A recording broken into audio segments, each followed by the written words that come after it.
Hello student, हम लोग class 11 का चैप्टर नंबर 10 स्टडी कर रहे हैं, जिसमें हम लोग पर्सनालिटी 10.1 के क्वेश्चन नंबर 1 से क्वेश्चन नंबर 4 तक सॉल्व कर लिए थे। ठीक है, इस वीडियो में हम लोग क्वेश्चन नंबर 5 को सॉल्व करेंगे। क्वेश्चन नंबर 5 क्या है?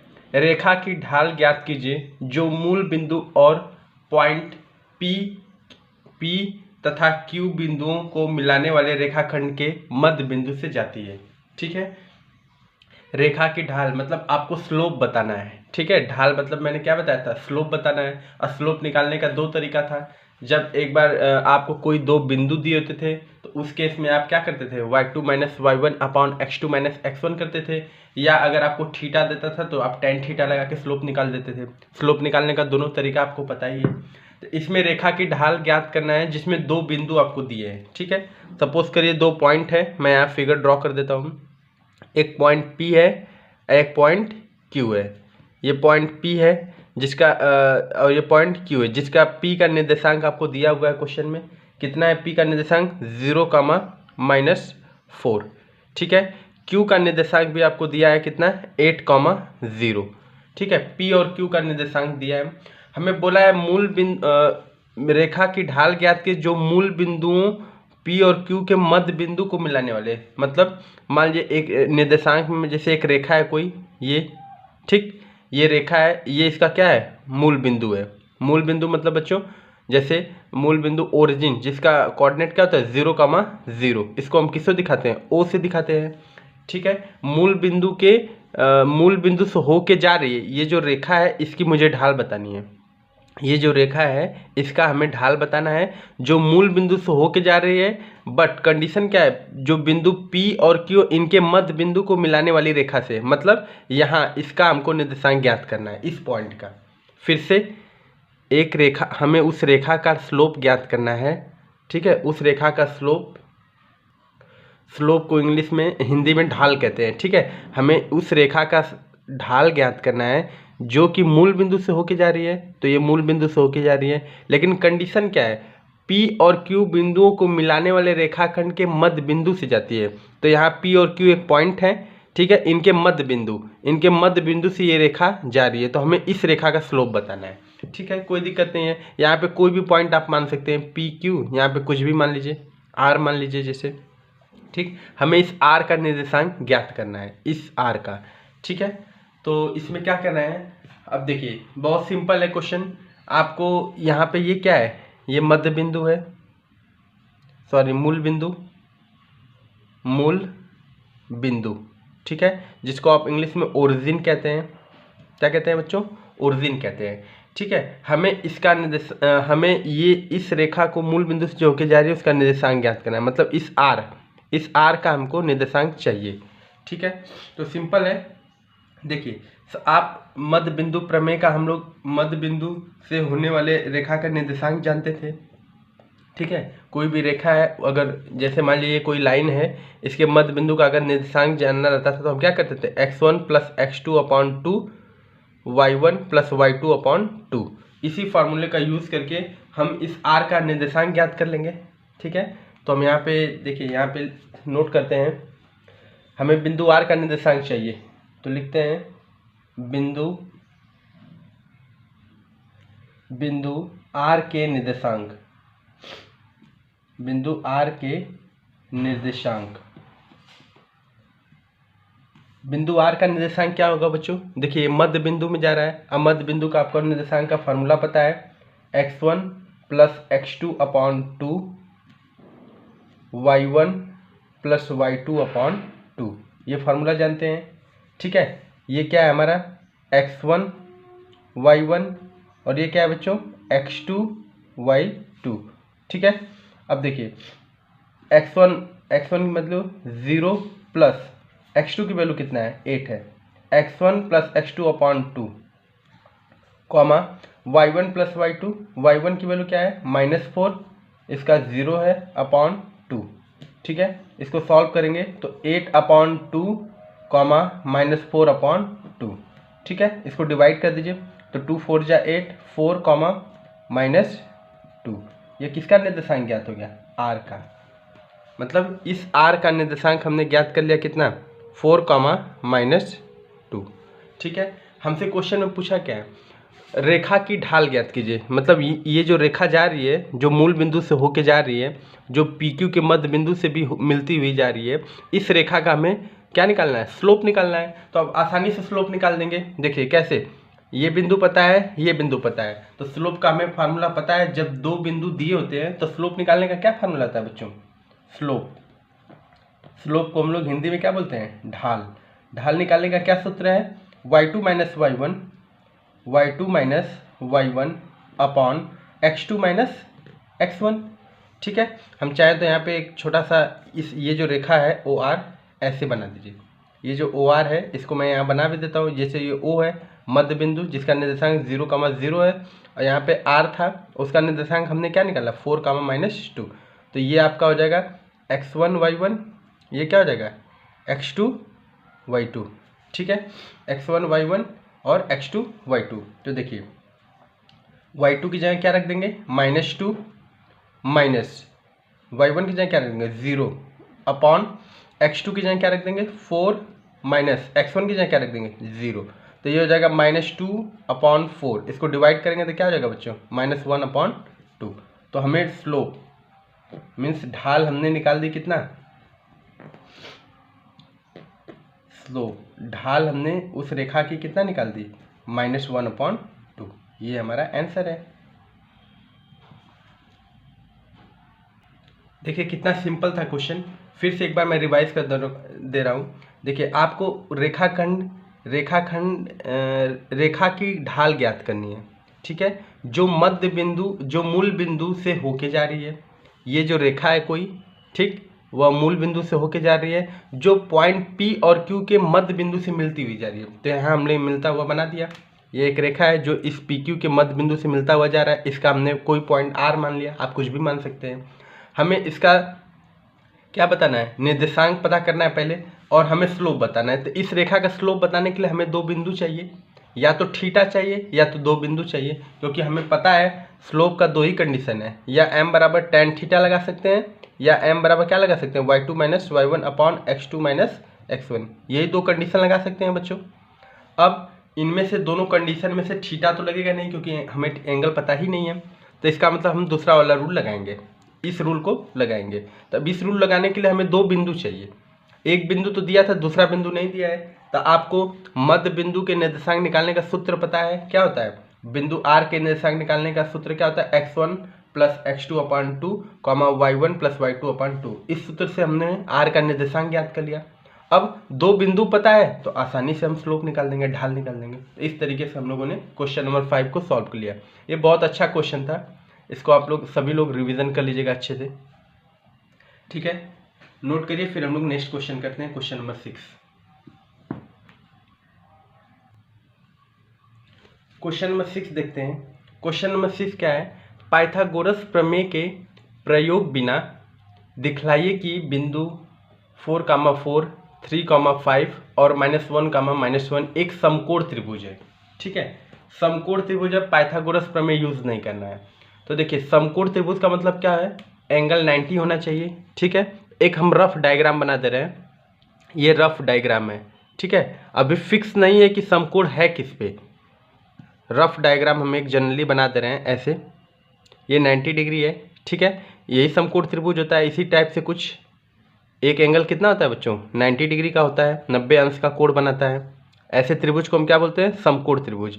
लेकिन अभी हम कुछ कह नहीं सकते कि कौन सा पॉइंट ए है, कौन सा पॉइंट बी है, कौन सा पॉइंट सी, मतलब किस पॉइंट पे समकोण बी पे है कि सी पे है कि ए पे, अभी हम कुछ कह नहीं सकते, क्योंकि इसमें क्लियरली बोल दिया है पाइथागोरस प्रमेय का यूज आपको नहीं करना है। तो देखिए जब आपको पाइथागोरस प्रमेय का यूज नहीं करना है और बिंदु दिए हुए हो, तो ऐसे केस में आप क्या कर दीजिए, स्लोप ज्ञात कर लीजिए, ढाल ज्ञात कर लीजिए। अगर ढाल ज्ञात कर लेंगे तो आपको पता है कि समकोण का कंडीशन क्या होता है, मतलब कोई भी रेखा किसी पे समकोण कब होती है, जब m1 और m2 मतलब उन दोनों रेखाओं का जो स्लोप का गुणनफल है वह किसके बराबर होना चाहिए, -1 के। यही कंडीशन होती है जब दो रेखाओं के स्लोप का कंडीशन, जब दो रेखाओं का जो स्लोप है उनका गुणनफल -1 के बराबर होता है, तब हम कह सकते हैं कि यह रेखा क्या है, एक दूसरे के लंबवत है, परपेंडिकुलर है, ठीक है। लेकिन कौन सी परपेंडिकुलर है ये अभी हमें पता नहीं है। तो हम यहाँ पे सबसे पहले कंडीशन लिख लेते हैं, समकोण त्रिभुज का कंडीशन। हम यहाँ कंडीशन नोट कर लेते हैं। जब हम समकोण त्रिभुज का कंडीशन, समकोण त्रिभुज का कंडीशन जब पाइथागोरस पीजीटी, पाइथागोरस को शॉर्ट में क्या बोलते हैं बच्चों, पीजीटी, जब पीजीटी का प्रयोग नहीं करना है। हमें समकोण त्रिभुज का कंडीशन देखना है जब पाइथागोरस प्रमेय का यूज नहीं करना है। तब क्या करते हैं बच्चों, देखिए, तब हम रेखाओं का स्लोप, स्लोप मतलब बच्चों ढाल, ढाल ज्ञात करेंगे और उनके स्लोपों का, उनके ढालों का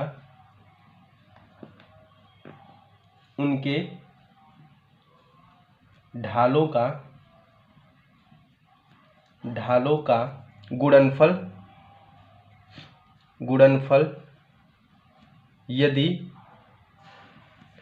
-1 के बराबर है तब वह दो रेखाएं या तब वो रेखा एक दूसरे पर लंबवत होंगी, ठीक है। मतलब हमें दिखाना है m1 इंटू m2 की वैल्यू क्या है, -1।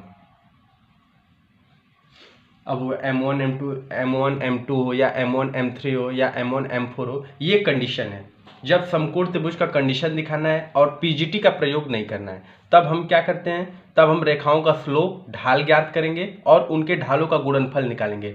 यदि उनका गुणनफल -1 के बराबर आ जाएगा तो हम ये कह देंगे कि यह रेखा एक दूसरे पे लंब है। तो हमको ये पता चल जाए कि 90 डिग्री किस पे बना है, ए पे बना है कि बी पे बना है कि सी पे बना है कि डी पे बना है, ठीक है बच्चों।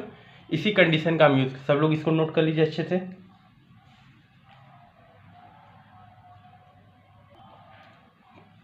अब इस कंडीशन का यूज करके हम इस क्वेश्चन को सॉल्व करते हैं, ठीक है।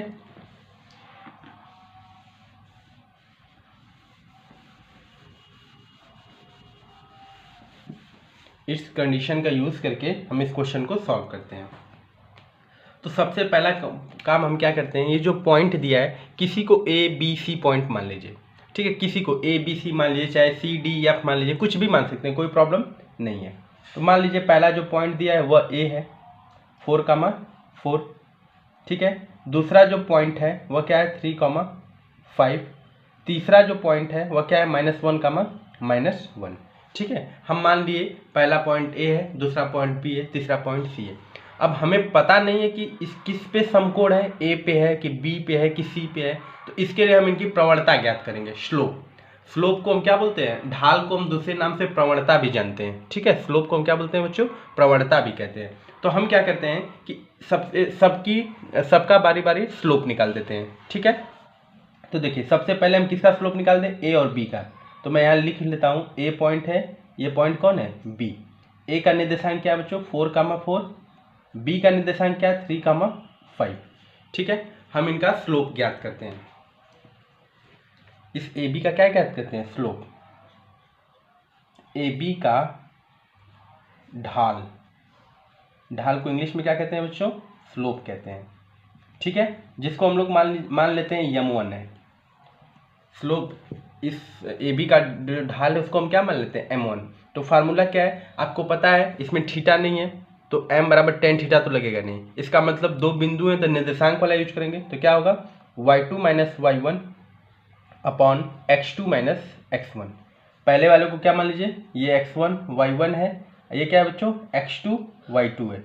ठीक है, तो y2 माइनस y1, y2 क्या है, y2 की वैल्यू है 5 माइनस y1 की वैल्यू क्या है 4 अपॉन x2 माइनस 3 माइनस 4। तो 5 में से 4 गया 1 और 3 में से माइनस 4 गया बच्चों -1, तो इसकी वैल्यू क्या आ गई -1। मतलब m1 की जो वैल्यू है वह किसके बराबर आ गई -1 की।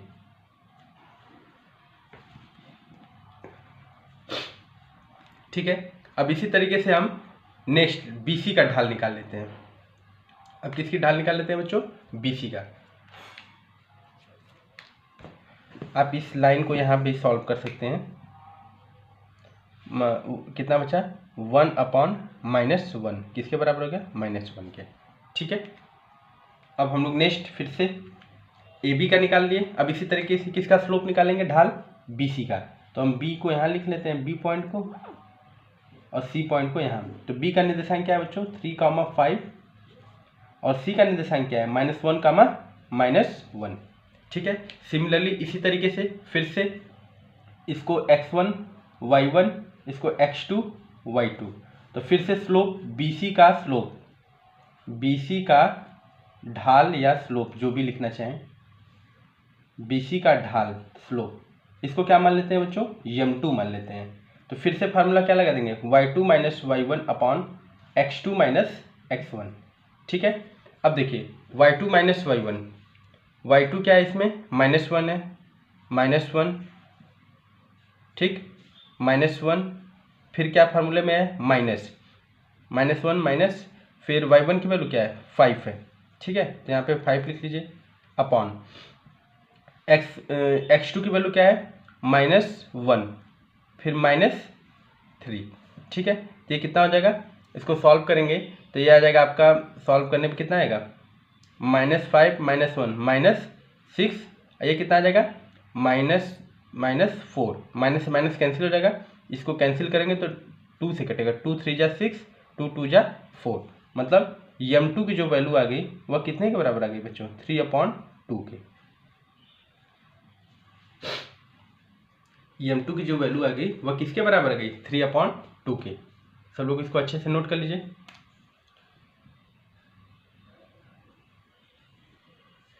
ठीक है, जैसे हमने AB का निकाला, BC का निकाला, अब किसका निकाल देंगे बच्चों AC का निकाल देंगे। AC का स्लोप, फिर से AC का निकाल दीजिए। तो फिर से आप यहाँ पे क्या मान लीजिए, यहाँ A बिंदु है, यहाँ पे क्या है बच्चों C बिंदु है। A का निर्देशांक 4,4 और C का निर्देशांक -1, -1। ठीक है, ये x1 है, ये y1 है, ये x2 है, ये क्या है बच्चों y2 है। तो फिर से AC का स्लोप निकाल दीजिए। तो AC का स्लोप, या इसको हिंदी में क्या बोलते हैं ढाल, इंग्लिश में इसको क्या बोलते हैं बच्चों स्लोप। AC का स्लोप इसको किस नाम से दिखा दें, अब ये m1 m2 हो गया तो इसको क्या दिखा दें m3 दिखा देते हैं। ठीक है, क्या फार्मूला है same, y2 minus y1 upon x2 minus x1। ठीक है, अब देखिए y2 की वैल्यू क्या है बच्चों -1 है, तो -1, अब माइनस y1 की वैल्यू क्या है 4 अपॉन x2 की वैल्यू क्या है -1, -4। ठीक है, अब इसको सॉल्व करिए, -1, -4, -5 अपॉन -5, ये कैंसिल होकर कितना आ गया 1 आ गया। ठीक है, तो मतलब यहाँ पे इसकी वैल्यू कितनी आ गई 1, तो m3 की वैल्यू कितनी आ गई 1। कंडीशन क्या हमने बताया कि m1 m2 या m2 m3 या m1 m3 इन तीनों ही बिंदुओं में से किसी का अगर स्लोप का गुणनफल -1 के बराबर आ जाता है तो ये पता चलता है कि समकोण किस पे होगा। ठीक है, तो हमको यहाँ क्लियरली दिख रहा है, यहाँ पे हमको क्लियरली दिख रहा है, यहाँ पे हमको क्लियरली दिख रहा है बच्चों m1 इंटू m3। देखिए m1 m2 का तो नहीं आएगा, m1 m2 m3 का भी नहीं होगा, m1 m3 का हो जाएगा, m1 m3। m1 का स्लोप कितना है बच्चों, m1 का स्लोप है -1 इंटू m3 का स्लोप कितना है 1, तो इसको मल्टीप्लाई करेंगे तो कितना आ गया -1। मतलब m1 इंटू m3 का जो स्लोप आ गया वह किसके बराबर आ गया -1 के। तो ये किसका कंडीशन है? ये तो समकोण का कंडीशन है। तो आप यहाँ से लिख सकते हैं अतः, यहाँ से क्या लिख सकते हैं बच्चों? अतः जो AB है, ये जो AB है, ये AB या AC पे क्या है? लंब है। ठीक है, AB परपेंडिकुलर है किस पे? AC पे, लंब है AC पे। ठीक है, अतः त्रिभुज ABC एक समकोण त्रिभुज है। त्रिभुज ABC एक समकोण त्रिभुज है। इसको इंग्लिश में लिखना चाहेंगे तो क्या लिखेंगे? ABC is a right RIGHT right angle triangle। ABC is a right angle triangle। आप चाहें तो यहाँ छोटा सा फिगर भी बना सकते हैं, कोई प्रॉब्लम नहीं है। यहाँ पे फिगर बना दीजिए। अब आपको ये कन्फर्म हो गया है कि जो 90 है वह A पे है या तो C पे है, तो कहीं बना दीजिए। यहाँ पे A लिख दीजिए या C लिख दीजिए। तो यहाँ मान लीजिए A लिख दिए, तो यहाँ B और यहाँ क्या हो गया? C। यहाँ C भी हो सकता है, कोई प्रॉब्लम नहीं है, क्योंकि समकोण अब देखिए AB AC पे समकोण 90 अंश का बना रहा है, तो AB AC पे भी 90 अंश का बना रहा है। इस तरीके से हम लोग इस क्वेश्चन को सॉल्व कर लिए। ये वेरी इंपॉर्टेंट क्वेश्चन है। इसमें हम लोग बिना पाइथागोरस प्रमेय का यूज किए हुए हम ये बता दिए कि ये जो तीनों शीर्ष हैं वह समकोण त्रिभुज के शीर्ष हैं। क्या कंडीशन था?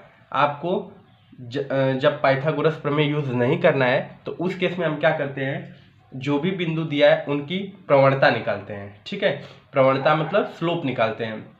उनका स्लोप निकाल दिए। अब स्लोप निकालने के बाद आप ये कंडीशन चेक कर लिए कि उनके स्लोप का गुणनफल -1 के बराबर तो नहीं है। अगर -1 के बराबर है तो आप कह सकते हैं कि यह किसका स्लोप है बच्चों? समकोण त्रिभुज का स्लोप है। ठीक है, इस तरीके से हम लोगों ने क्वेश्चन नंबर 6 सॉल्व कर लिया। बहुत इंपॉर्टेंट क्वेश्चन था बच्चों, ये सभी लोग इसको नोट कर लिए अच्छे से। सभी लोग इसको अच्छे से नोट कर लिए। वेरी वेरी इंपॉर्टेंट क्वेश्चन है क्वेश्चन नंबर 6।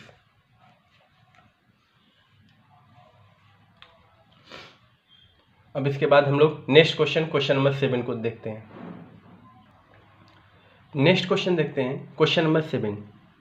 क्वेश्चन नंबर 7 क्या है? उस रेखा की प्रवणता ज्ञात कीजिए जो y अक्ष की धन दिशा में वर्मा वृत्त मापा गया है 30 डिग्री का कोण बनाती है। ये वर्मा वृत्त मतलब क्या होता है बच्चों?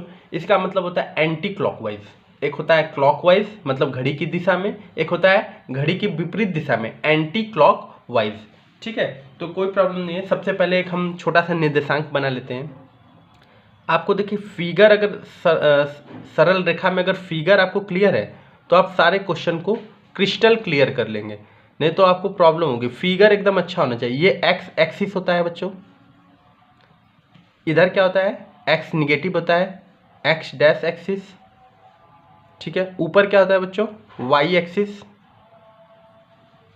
वाई एक्सिस, और नीचे क्या होता है? Y dash axis. ठीक है, क्वेश्चन में बोला कि उस रेखा की प्रवणता ज्ञात कीजिए जो वाई अक्ष की धन दिशा में। अब वाई अक्ष की धन दिशा मतलब क्या बच्चों? देखिए ये होता है एक्स अक्ष और ये क्या होता है? वाई अक्ष। ठीक है, फिगर को एकदम अच्छे से समझिए। ये होता है एक्स अक्ष और ये क्या होता है? वाई अक्ष। तो वाई नीचे क्या होता है? निगेटिव होता है, और ऊपर क्या होता है बच्चों? पॉजिटिव होता है। वाई एक्सिस ऊपर क्या होता है? पॉजिटिव, और नीचे क्या होता है? निगेटिव। तो क्वेश्चन में बोला उस रेखा की प्रवणता ज्ञात कीजिए जो वाई अक्ष की धन दिशा में। इसका मतलब कि जो रेखा है वह कुछ इस साइड से आ रही है, कुछ इस प्रकार से रेखा है। ठीक है, हमें इस रेखा का क्या ज्ञात करना है? स्लोप ज्ञात करना है। और क्वेश्चन में बोला है धन दिशा, अगर निगेटिव दिशा बोलता तो स्लोप नीचे से ऐसे होता रेखा। बात समझ रहे हैं? ध्यान से समझिए। अगर वाई अक्ष की ऋण दिशा बोलता, नेगेटिव दिशा बोलता, तो हम नीचे से रेखा बनाते। क्वेश्चन में बोला है कि धन दिशा, इसका मतलब वाई एक्सिस की धन दिशा कुछ ऐसे है, कुछ ऐसे क्या ऐसे ही होगी। ठीक है, क्योंकि वाई एक्सिस पॉजिटिव इसी चतुर्थांश में होता है। ठीक है, ऊपर मतलब ऊपर पॉजिटिव होता है। अब देखिए धन दिशा में वर्मा वृत्त माप 30 डिग्री का एंगल बनाती है। इसका मतलब कि वर्मा मतलब देखिए ये होता है क्लॉक, ऐसे होता है क्लॉकवाइज, ऐसे होता है घड़ी की दिशा, ऐसे जब हम चलते हैं तो वो क्या होता है, घड़ी की दिशा। और जब ऐसे अपोजिट चलते हैं तो क्या होता है बच्चों, अपोजिट, एंटी क्लॉकवाइज। मतलब मैं यहाँ पे नोट भी कर देता हूँ, वर्मा व्रत, इसका मतलब होता है anti clockwise, anti clock wise, घड़ी की विपरीत दिशा, घड़ी की विपरीत विपरीत दिशा, घड़ी की विपरीत दिशा, इसका मतलब यही होता है बच्चों। तो देखिए इसका मतलब कोण कुछ इस प्रकार से है, ऐसे इस तरीके से एंगल बना रहा है। कितने डिग्री का एंगल है ये 30 डिग्री का एंगल है बच्चों। कितने डिग्री का एंगल है, 30 डिग्री का एंगल है, ठीक है। तो अगर जब हमें 30 डिग्री, तो हमें किसी तरीके से इस एंगल पे, क्योंकि एक्स एक्सिस पे हमको आना ही पड़ेगा। जब भी हमसे थीटा पूछेगा तो हमें एक्स एक्सिस की वैल्यू तो निकालनी ही पड़ेगी। बिना एक्स एक्सिस के निकाले हम प्रवणता ज्ञात नहीं कर सकते, ठीक है। तो हमको ये एंगल दिया है, इस एंगल को हमें किसी तरीके से फाइंड करना है, ठीक है। तो कोई बहुत सिंपल है, देखिए ये चतुर्थांश है तो ये कितने डिग्री का एंगल है, ये 90 डिग्री का एंगल है, ठीक। ये कितना होगा बच्चों, ये भी 30 डिग्री होगा। क्यों, क्योंकि ये 30 है तो ये भी 30 होगा। देखिए ये एक दूसरे को प्रतिच्छेद कर रही हैं यहाँ पे, तो शीर्षा विमुख कोण, ये कौन सा कोण बना रही है, यहाँ पे बन रहा है बच्चों शीर्षा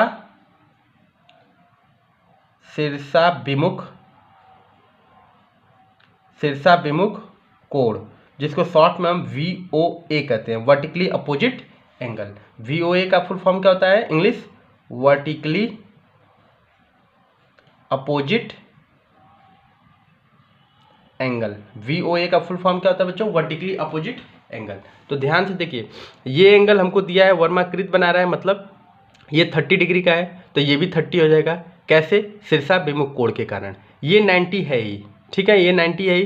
तो इस एंगल को हम फाइंड नहीं कर सकते, बहुत आसानी से कर सकते हैं।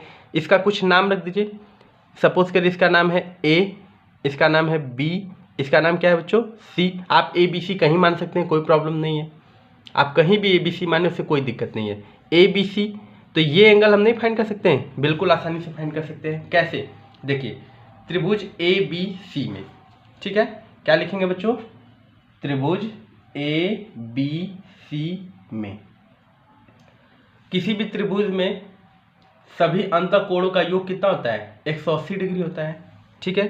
किसी भी त्रिभुज का परिभाषा भी होता है कि 3 भुजाओं से घिरी हुई बंद आकृति को हम त्रिभुज कहते हैं। तो त्रिभुज के अंतःकोणों का योग कितना होता है बच्चों, 180 डिग्री होता है। तो त्रिभुज ABC में, त्रिभुज ABC में देखिए angle A plus angle B plus ये, तो देखिए एंगल A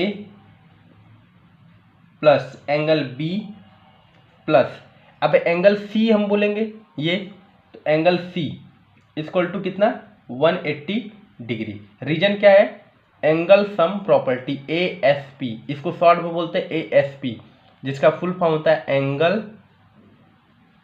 सम प्रॉपर्टी, जिसको हिंदी में बोलेंगे त्रिभुज के सभी अंतःकोणों का योग, त्रिभुज के अंतःकोणों का योग, अंतःकोणों का योग 180 डिग्री होता है। त्रिभुज के अंतःकोणों का योग कितना होता है प्यारे बच्चों, 180 डिग्री होता है, ठीक है। ध्यान से इसको एकदम समझना है, किसी को कोई कंफ्यूजन इसमें नहीं होना चाहिए। अब देखिए एंगल A कितना है, 30 डिग्री है, प्लस एंगल B कितना है, 90 डिग्री है। एंगल C नहीं पता है तो इसको रहने दीजिए, 180 डिग्री। 90 30 कितना हो जाएगा, 120 degree, plus angle C equal to 180 degree. तो एंगल C क्या हो जाएगा बच्चों, 180 डिग्री माइनस 120 डिग्री, तो एंगल C बराबर कितना आ गया, 60 डिग्री। एंगल C की वैल्यू कितनी आ गई प्यारे बच्चों, 60 डिग्री, ठीक है। अब एंगल C पता चल गया, तो क्या हम इसको नहीं पता कर सकते, मान लीजिए ये एंगल थीटा है, तो हम इस थीटा को नहीं पता कर सकते, बहुत आसानी से। यह एक सीधी रेखा है, सीधी रेखा पे बना कोण कितना होता है, 180 डिग्री होता है। तो हम यहाँ पे लिख देते हैं BX एक सीधी रेखा है, सीधी रेखा है। ये जो बी एक्स है ये क्या है बच्चों, सीधी रेखा है। सीधी रेखा पे बना कोण कितना होता है, 180 डिग्री होता है। तो देखिए angle C plus angle theta, angle C plus angle theta equal to 180 degree. Reason रैखिक युग्म, ठीक है। तो एंगल सी की वैल्यू हमने कितना निकाला, 60 degree plus angle theta equal to 180 degree, ठीक है। अब यहाँ से एंगल थीटा निकालेंगे तो 180 माइनस क्या हो जाएगा, 60 डिग्री। तो एंगल थीटा इक्वल टू कितना हो जाएगा बच्चों, 120 डिग्री। थीटा की वैल्यू कितनी आ गई प्यारे बच्चों, 120 डिग्री। अब आपको पता है कि थीटा पता है तो हम आसानी से क्या निकाल सकते हैं, स्लोप निकाल सकते हैं। स्लोप निकालने का दो ही तरीका है ना। क्या है तरीका स्लोप निकालने का, यम बराबर tan थीटा लगा सकते हैं या m बराबर y2 minus y1 upon x2 minus x1। इन दोनों में से कोई कंडीशन लगाया जा सकता है स्लोप के लिए। तो यहाँ पे हमें थीटा पता चल गया तो आसानी से क्या लगा दे, कौन सा फार्मूला, m बराबर tan थीटा। हमसे ढाल पूछा है तो यहाँ पे लिख लेते हैं ढाल स्लोप, स्लोप बराबर क्या लगा दें, कौन सा फार्मूला, tan थीटा, यम बराबर tan थीटा। तो यम बराबर tan थीटा की वैल्यू कितनी है प्यारे बच्चों, 120 डिग्री। अब देखिए tan 120 का वैल्यू आप निकाल सकते हैं बहुत आसानी से, ट्रिग्नोमेट्री में आपने पढ़ा है। या तो इसको 180 माइनस 60 कर दीजिए, दोनों तरीका है, 180 माइनस 60 कर सकते हैं, या फिर इसको क्या लिख सकते हैं, tan 90 प्लस 30 डिग्री। देखिए 90 प्लस 30 120 फिर से हो गया। तो m 90 प्लस थीटा, आपको पता है 90 प्लस थीटा किस चतुर्थांश में आता है, A S T C, 0 degree, 90 degree, 180 degree, 270 degree और 360 डिग्री। तो 90 प्लस थीटा, 90 प्लस थीटा किस चतुर्थांश में आता है, द्वितीय चतुर्थांश में आता है। द्वितीय चतुर्थांश में साइन और कोसेक पॉजिटिव होते हैं, तो tan क्या होता है, निगेटिव। तो tan 90 प्लस थीटा क्या होता है, और 90 प्लस थीटा चेंज होता है। आपको पता है 90 प्लस थीटा क्या होता है प्यारे बच्चों, चेंज होता है। 90 प्लस थीटा चेंज होता है तो इसका मतलब tan 90 प्लस थीटा क्या हो जाएगा, माइनस cot 30। और आपको पता है माइनस cot 30 की वैल्यू कितनी होती है, √3। इस तरीके से हम लोगों ने इस रेखा का क्या निकाल दिया, स्लोप निकाल दिया। स्लोप इंग्लिश में स्लोप कहते हैं, हिंदी में इसको क्या बोलते हैं बच्चों, प्रवणता कहते हैं, या दूसरा नाम इसी का क्या है, ढाल है। इस तरीके से हम लोगों ने इस क्वेश्चन को सॉल्व किया। वेरी वेरी इंपॉर्टेंट क्वेश्चन है ये, बहुत ही कंसेप्ट वाला क्वेश्चन है, बहुत ही ज्यादा इंपॉर्टेंट क्वेश्चन है। क्वेश्चन नंबर 7 सभी लोग इसको अच्छे से नोट कर लिए। अब फिगर एकदम एकदम अच्छे से फिगर नोट करिएगा, सारे पॉइंट को जिसको मैंने कवर किया है, सारे पॉइंट को आप अच्छे से नोट करिएगा बच्चों, बहुत ही इंपॉर्टेंट फिगर है ये। सभी लोग इसको अच्छे से नोट करिए। फिर नेक्स्ट क्वेश्चन, क्वेश्चन नंबर 8 देखते हैं। क्वेश्चन नंबर 8 देखते हैं बच्चों। क्वेश्चन नंबर 8 क्या है, यक्स का वह मान ज्ञात कीजिए जिसके बिंदु x, -1, 2, 1 और 4, 5 संरेख है। संरेख मतलब क्या होता है बच्चों, एक ही रेखा पे ये सारे बिंदु हैं, ठीक है। जब एक ही रेखा पे सारे बिंदु हो जाते हैं तो ऐसे बिंदु को हम क्या कहते हैं, संरेख कहते हैं। मतलब इसका हम एक फिगर बना लेते हैं छोटा सा। देखिए यहाँ पे एक फिगर बना लेते हैं, ये मान लेते हैं। अब इसमें पॉइंट हमें दिया नहीं है तो हम किसी को पॉइंट A B C कुछ भी मान सकते हैं, कोई प्रॉब्लम नहीं है। या P Q R मान लीजिए। मान लीजिए पहला पॉइंट क्या है, P है, दूसरा पॉइंट क्या है, Q है, तीसरा पॉइंट क्या है बच्चों, R है, ठीक है। P का निर्देशांक हमें दिया x, -1, Q का निर्देशांक दिया है 2, 1 और इसका R का निर्देशांक दिया है 4, 5।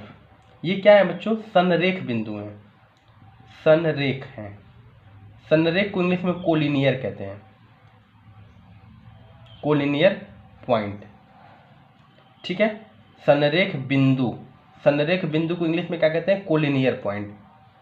कोलिनियर पॉइंट, कोलिनियर पॉइंट क्या होता है, वह पॉइंट जो एक ही रेखा पे पड़ते हैं। इसका परिभाषा अगर जानना चाहे तो क्या होता है, वह बिंदु जो एक ही रेखा पर पड़ते हैं, वह बिंदु जो एक ही रेखा पे पड़ते हैं उन्हें संरेख बिंदु कहते हैं। ठीक है, अब देखिए संरेख बिंदु का कंडीशन क्या है, जब कोई भी बिंदु संरेख रहता है तो उस केस में हम क्या करते हैं बच्चों, स्लोप निकाल देते हैं। अगर उन रेखाओं का स्लोप अगर बराबर आ जाता है तो हम कह सकते हैं कि यह कैसे बिंदु हैं, संरेख बिंदु हैं। मतलब आप क्या कर दीजिए, इस पी क्यू का स्लोप निकाल दीजिए, स्लोप जिसको आप ढाल बोलते हैं। ठीक, एक बार क्या निकाल दीजिए, पी क्यू आर का स्लोप निकाल दीजिए, क्यू आर का स्लोप ढाल, इन दोनों का ढाल निकाल दीजिए। मान लीजिए इसका ढाल m1 है, इसका ढाल क्या है, m2 है। यदि m1 और m2 आपस में बराबर हो जाते हैं तो यह संरेख बिंदु है। क्वेश्चन में लेकिन बोला है कि यह संरेख बिंदु, तो m1 और m2 आपस में बराबर होंगे ही होंगे, ये तो क्लियर है। तो आपको बताना क्या इसमें, x का मान, तो कोई प्रॉब्लम नहीं है, इन दोनों का स्लोप निकाल के इनको बराबर कर दीजिए तो x का मान अपने आप निकल जाएगा। ठीक है, तो आप यहाँ पे लिख सकते हैं, चूंकि ए बी सी एक संरेख बिंदु है, ए बी सी एक संरेख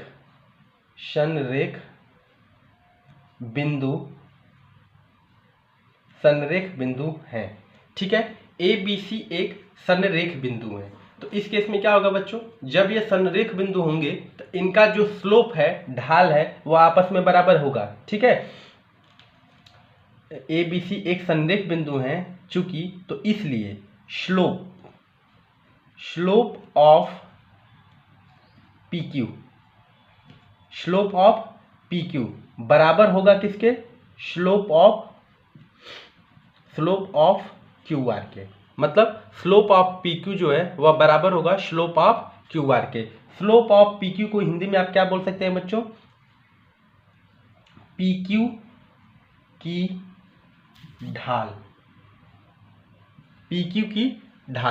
ठीक है, इसको क्या बोलते हैं बच्चों, स्लोप ऑफ क्यू आर को, इसको बोलेंगे क्यू आर की ढाल। ठीक, स्लोप ऑफ पी क्यू बराबर होगा स्लोप ऑफ क्यू आर के। कब ये कंडीशन फॉलो होता है, जब ए बी सी मतलब कोई तीन बिंदु कैसे बिंदु होते हैं प्यारे बच्चों, संरेख बिंदु होते हैं। जब संरेख बिंदु होते हैं तो तुरंत आप उनके स्लोप को बराबर कर दीजिए, इसमें सोचने वाली कोई बात है ही नहीं। ठीक है, अब देखिए स्लोप निकालने का तरीका ही आपको पता है, थीटा नहीं दिया है तो अब कौन सा रूल लगाएंगे, दूसरा रूल, m बराबर स्लोप निकालने का दूसरा रूल क्या है, y2 minus y1 upon x2 minus x1। तो इस फार्मूले का यूज कर दीजिए, ये x1 है, ये y1 है, ये x2 है, ये y2 है। तो एक बार फार्मूला लगा लीजिए, y2 minus y1 upon x2 minus x1 बराबर, यहाँ भी सेम फार्मूला लगेगा। अब एक बार इसको x1 y1 x2 y2, तो यहाँ भी सेम फार्मूला लगा दीजिए, y2 minus y1 upon x2 minus x1। अब ये बराबर दिख रहा है तो काट मत दीजिएगा, क्योंकि यहाँ पे अलग अलग है। ये मान लीजिए स्लोप m1 है और ये स्लोप क्या है, m2 के लिए है। ठीक है, ये m2 के लिए मान लीजिए m1। ठीक है, अब देखिए this imply x1 y1 x2 y2, तो x1 की वैल्यू क्या है बच्चों, सॉरी y1 की वैल्यू क्या है 1, y2 की वैल्यू क्या है 1 माइनस, यहाँ पे क्या हो जाएगा -1। ठीक है, अपॉन x2 की वैल्यू क्या है 2 माइनस x1 की वैल्यू क्या है x, इक्वल टू बराबर होगा किसके, y2 माइनस y1। y2 क्या है बच्चों, x1 y1 x2 y2। अब चेंज कर दीजिए तो 5 माइनस क्या हो जाएगा 1 अपॉन x2 4 माइनस 2 हो जाएगा। ठीक है, अब इसको सॉल्व करिए, इसको नेक्स्ट स्टेप में सॉल्व करते हैं। यहाँ पे सॉल्व करते हैं इसको, दिस इम्प्लाई ये हो जाएगा 1 minus minus plus 1 upon 2 minus x equal to 5 में से 1 गया बच्चों 4 अपॉन 4 माइनस 2 हो जाएगा। दिस इम्प्लाई ये हो जाएगा 2 upon 2 minus x equal to, ये कैंसिल करेंगे कितने बार में, 2 बार में कैंसिल हो जाएगा। ठीक, अब यहाँ पे क्रॉस मल्टीप्लिकेशन कर देंगे, तिरिये का गुणा, तो ये हो जाएगा 2 1 जा 2, ये हो जाएगा 2 माइनस x। ठीक है, तो 2 इक्वल टू 2 जा 4 माइनस 2x।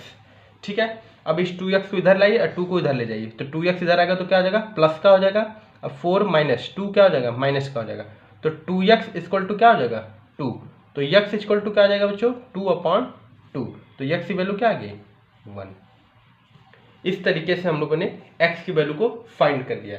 बट आपको कंडीशन पता होना चाहिए, जब कोई भी बिंदु संरेख बिंदु हैं तो उनके स्लोप आपस में क्या होते हैं, बराबर होते हैं। मैं इसको यहाँ नोट में भी लिख देता हूँ, वैसे तो यहाँ लिखा हूँ लेकिन फिर भी यहाँ पे नोट में लिख देता हूँ। आप इसको अच्छे से नोट करके और अपने कॉपी में, फेयर कॉपी में हाईलाइट कर लीजिएगा नोट में, ठीक है। जब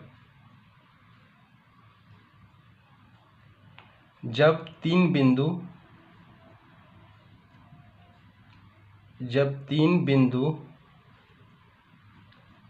संरेख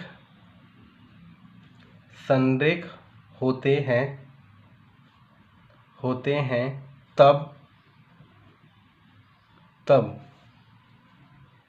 जब तीन बिंदु संरेख होते हैं, 3 बिंदु हो, 4 बिंदु हो, 5 बिंदु हो, 6, सबके लिए यही रूल है। जब 3 बिंदु संरेख होते हैं तब उनका स्लोप आपस में बराबर होता है। जब 3 बिंदु संरेख होते हैं तब उनका स्लोप आपस में क्या होता है बच्चों, बराबर होता है। अब 3 बिंदु की जगह 4 बिंदु हो तो भी यही कंडीशन, 5 हो तो भी यही, 6 हो तो भी यही, 7 हो तो भी यही, कितने भी बिंदु हैं सबके लिए सेम कंडीशन फॉलो होते हैं। इस तरीके से हम लोगों ने क्वेश्चन नंबर 8 को सॉल्व कर लिया, ठीक है। अब नेक्स्ट वीडियो में हम लोग ने आगे के जितने भी क्वेश्चन हैं प्रश्नावली के उसको सॉल्व करेंगे। तब तक आप इसको अच्छे से नोट कर लीजिएगा, ये सब वेरी इंपॉर्टेंट वाले क्वेश्चन थे, सबको आप लोग अच्छे से फेयर कॉपी में अपने नोट कर लीजिएगा। ओके बच्चों, थैंक यू सो मच।